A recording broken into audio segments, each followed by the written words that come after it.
In today's 2-minute tip, we're going to be looking at the buried lie versus a nice flush lie.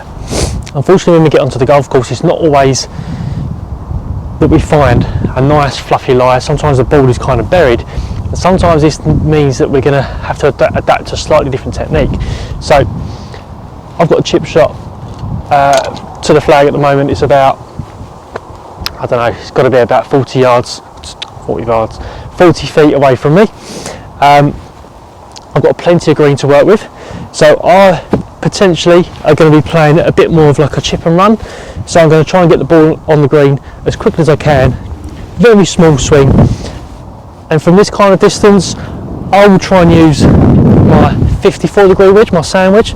So if I was going to put it on a nice fluffy good lie, if you like, this for me would just be a kind of standard small chip shot, just backwards and forwards, get the ball onto the green as much as possible. It's going to have quite a bit of roll. Now when the ball is kind of sitting down quite a bit, let's pop that in there, not so nice at all, we're going to have a little bit more of a diggy kind of motion. So we're going to try and get the leading edge of the club towards the bottom of the ball a lot more. So we're going to have a little bit more shaft lean, and we're going to have that downward motion a fraction more.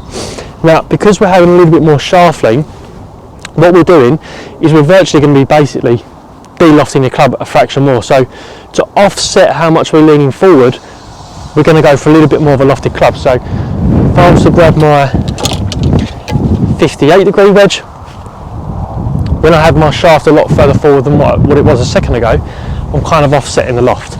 So when it's buried, a little bit more loft, a little bit more shaft lean, and we're going to have a little bit more of a kind of poppy shot. Instead of making that swing like a generic kind of chip shot, we're going to try and feel like we're going to have a bit more of a up and downwards kind of motion to get the strike. Now because we are having a bit more of a downward strike towards the ball is going to roll quite a bit more, so we're just going to have to realise that our expectations of this shot are going to be a little bit different. So if you see the ball go a little bit too far past the flag, don't be too disarmed. It's just because the ball's not going to spin quite enough as it normally would do, like a generic kind of chip shot. I hope this has helped. Again, this is just a very quick 2-minute tip. If you've got any questions, please make sure you give me a message in the box below. Contact me on social media, which is at Danny Howard PGA, or visit my website www.dannyhowardpga.com. Take care and bye for now.